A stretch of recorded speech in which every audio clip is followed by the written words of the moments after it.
今日咧，我哋咧就會開始講第四課啦。咁第四課咧，其實咧就好分嘅。咁點解咧？因為咧，其實成課咧，我哋都係講香港啦。咁無論你係學咩第三課啦，即係工業啦等等，其實你都會飛到好遠，會飛到美國啊咁樣噶嘛。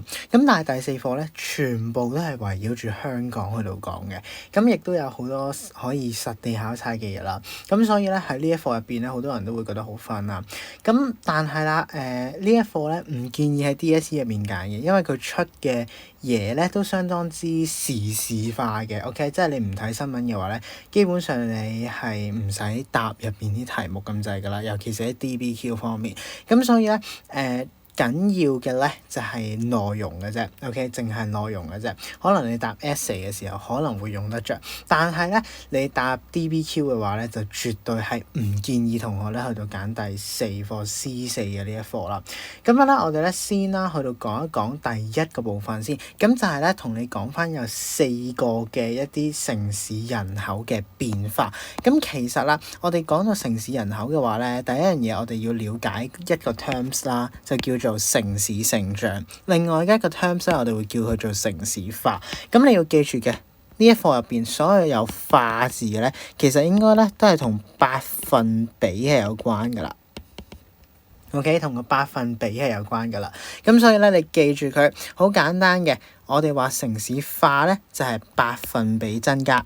OK， 咁然之後啦，城市成長嘅咧就係講緊實際數字嘅增長，即係講緊我由100去到1000，呢一個咧就係叫實際數字嘅增長。OK， 咁然而百分比嘅增長係咩意思咧？百分比嘅增加可能係10%，變咗做20%。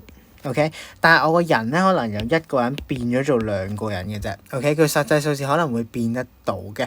咁但係咧個 percentage 嚟講咧就係個 percentage 增加咗，我哋就係睇上面嘅嗰一樣嘢嘅啫。OK， 我哋唔睇下面嗰樣嘢啦。OK， 但係實際數字嘅就係講緊呢一個啦。OK， 咁所以啦，你要識得分啦。上面嘅呢一個咧係城市嘅成長啦，而下面嗰個咧就係我哋所謂嘅城市化啦。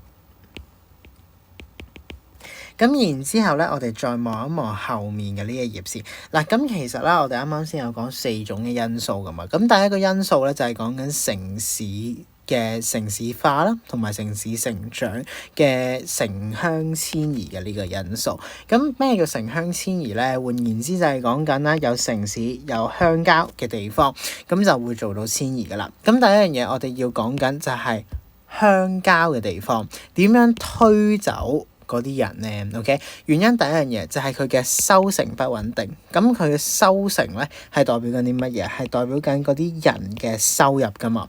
咁所以佢如果個收成唔穩定嘅話，咁即係講緊收入亦都會低咗。咁然之後啦，喂，收入低咗喎，咁你梗係生活比較困難啦，係咪先？即係可能買支水都有困難嘅。咁然之後啦，喂，生活好困難，咁你醫療服務當地唔會有醫院俾到你噶嘛，係咪先？你通常耕得田嗰啲都係7老80嘅，如果佢有啲咩病痛咧，冇醫院，好大件事噶嘛。咁去到呢一個部分啦，咁有機會冇醫院，連社區嘅設施都唔足夠。咩叫社區嘅設施咧？即係可能你話警局等等都唔足夠，俾人偷嘢點算咧？學校都好少嘅，所以農民咧一般嗰個嘅識字率咧都相對上係比較低嘅。OK， 咁所以啦，點解佢要搬去呢個市區咧？原來市區就業率高啲啦，收入會穩定啲啦，亦都高啲啦。咁然之後個城市嘅富裕程度亦都相對上會較高，令到佢生活水平會高咗。生活水平高咗，咁就可以你話可以買得比較名貴少少一啲嘢，可以奢侈少少咁樣啦。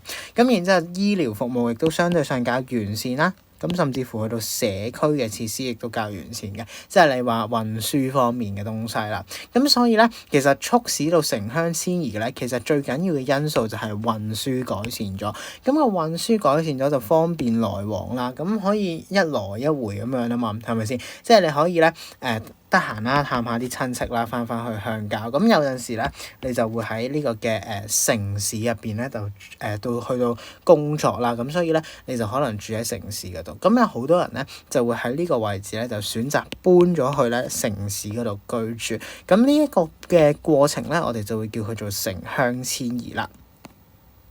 咁而第二個因素啦，就係內地移民湧入。咁咩叫內地移民湧入咧？好簡單嘅啫。咁喺1950年啦，OK，去到70年代咧，嗰陣時咧，其實就經濟低微同埋政局咧嗰個情況有啲問題啦。咁所以咧，有好多大量嘅一啲非法嘅內地移民啦，就湧入咯。咁呢啲咁嘅內地移民咧，佢係有冇單程證噶嘛 ？OK， 即係以前冇身份證冇證噶嘛。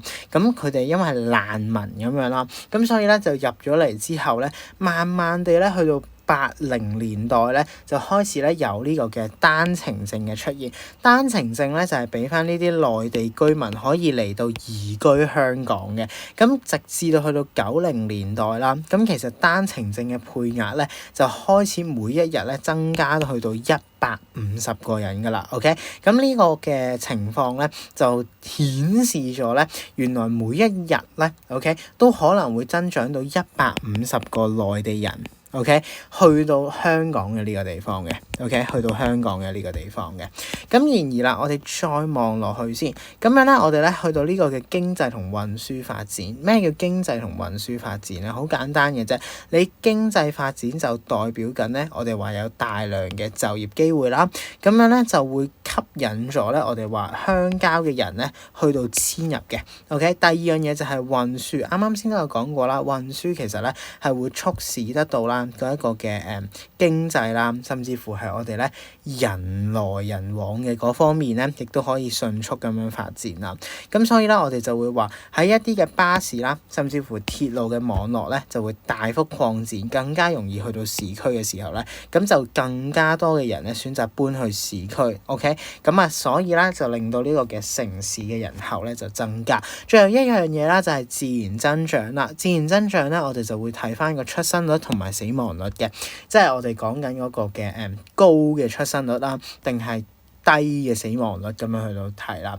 咁自然增長率點計咧？咁其實好簡單嘅啫，就係出生減翻個死亡率就得㗎啦。OK， 咁呢個就係個自然增長啦。即係其實咧，你當你好似數學計利潤咁樣啦。OK， 咁你當 OK， 我原本嗰個嘅成本啦。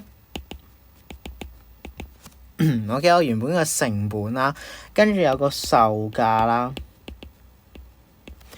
咁啊，然之後咧，我哋咧就要計翻嗰個嘅虧蝕啦。OK， 咁我哋望翻咯喎，咁如果個成本係100蚊啦 ，OK， 咁啊，如果嗰個售價咧係即係80先算啦 ，OK， 80先算啦，咁樣咧我咧淨賺咧都應該係有20蚊啦，係咪先？咁呢個20蚊咧就係解緊嗰個自然增長率啦。咁不過咧你要記住個率咧就係個百分比需要乘翻個100%，OK？ 咁所以咧就應該咧就大概20%嘅，OK？ 如果係咁樣計嘅話啦，咁所以咧你會望得到咧我哋嗰個自然增長率點樣計啦？咁睇圖好簡單嘅啫，睇圖咧就係講緊嗰啲咩大幅下降啊嗰啲啦。咁同埋咧你要留意就係佢嗰個差距啦，個差距咧你要望翻個死亡率同埋要望翻個出生率啦，係點樣啦，係幾高啦，然之後再判斷翻佢嘅自然增長率咧係急速 OK 定係緩慢 OK， 就係咁樣去到睇嘅啫。咁啊然之後咧我哋咧就去到咧筆記嘅部分啦。咁筆記嘅部分請你咧就幫我咧而家一齊填咗佢啦。咁樣咧喺城市成長嘅呢一部分咧就幫我填啲咩啦？好簡單，幫我填翻咧佢係一個我哋話實際嘅數目嘅增長。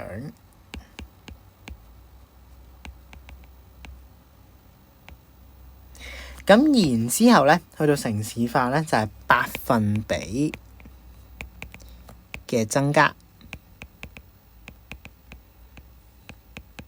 OK， 咁然之後啦，城鄉遷移咧，我哋就話喺鄉郊地方啦，就遷移到市區啦。促成嘅因素咧好簡單，就係運輸呢個因素。OK， 運輸因素。咁然之後啦，我哋話咧城鄉遷移咧就唔係咧香港啦急速城市發展同埋城市成長啦，同埋城市化嘅主要因素嚟嘅。咁第二樣嘢咧就係講緊嗰個內地移民湧入啦，同埋個經濟發展啦。咁喺二戰後咧，啱啱有講過嘅就係1950年啦，去到70年代咧 ，OK， 咁喺呢一段嘅期間咧，咁其實咧我哋就會講緊經濟低迷啊等等好多大量嘅移民湧入咁樣啦，咁樣咧我哋就會話市區有大量嘅就業機會，咁所以咧就會得到咗咧我哋話鄉郊啦同埋內地嘅移民咧開始咧就遷入去市區啦。咁第二樣嘢咧就係講緊運輸急速發展。運輸嚟講咧，咁其實咧我哋應該有學過一個嘅詞彙就係集體運輸系統噶 ，OK， 集體運輸系統啦就大幅擴展啦，去到唔同嘅地方啦，咁啊令到咧一啲民眾可以更加容易去到市區呢個地方，咁然之後去到1980年代啦，咁就係單程證出現啦。單程證咧就可以移民即係移居啦，去到香港度居住。去到1990年代啦，咁其實咧個配額去到150人啦。咁啊，例如有啲乜嘢係我哋所講內地移民湧入嘅例子或者政策咧？而家香港嘅，例如啦，就可能就係我哋嘅優才通啊等等啊，高端人才啊 ，OK， 科技人才入境啊，甚至乎係我哋話輸入內地嘅人才計劃呢啲咧，都係我哋所講咧，我哋而家嘅內地移民湧入嘅現時啊嚇，去到2025年啊嚇 ，OK， 咁然之後啦就係自然增長啦，咁自然增長你可以睇翻你本書嘅4.6頁嘅嗰一題啦，咁啊填翻個答案先，咁樣咧就話雖然香港嘅自然增長率咧係2000年後咧係略有增加㗎。OK， 咁但係整體嚟講咧，都係呈現咗一個下降嘅趨勢啦。OK， 咁自然增長率咧喺1960年代啦，就大概有20% 咧係下降咧，去到2019年咧就少於1% 嘅。OK， 咁最後尾啦，就係講翻個生活水平嘅提升啦。OK， 咁其實啦，我哋就會講緊，喂呢一件事啦。OK， 咁生活水平會提升咗啦，工業程度啦，同埋教育水平咧，亦都會提高咗，咁導致到咧嗰個嘅自然嘅增長率咧下降嘅一個因素啦。OK， 咁你要知道啦，因為其實你話喂生活水平高咗啊呢啲，咁其實都係會令到你嘅醫療發展會高咗噶嘛，咁你嗰啲死亡人數咪會低咗咯。OK， 咁低咗嘅時候，咁佢咪會變相就係嗰個嘅我哋所講嘅增長率啦，係會大過嗰個嘅我哋話死亡率啦。咁但係問題咧，而家有啲唔生仔噶嘛 ，OK， 唔生仔噶嘛，咁所以咧其實咧有機會咧係會將兩件事 balance 翻嘅 ，OK， 咁所以咧我哋就會講緊原來呢一回事咧就係講緊喂嘅自然增長啦，同埋我哋咧嗰啲嘅教育水平啊、醫療水平啊、生活水平啊、工業化嘅程度咧係會息息相關嘅 ，OK， 咁呢個咧就係4.1課啦。咁我哋遲啲咧我哋會教埋4.2課嘅，咁4.2課咧就會教一教咧我哋嘅一啲城市嘅發展過程。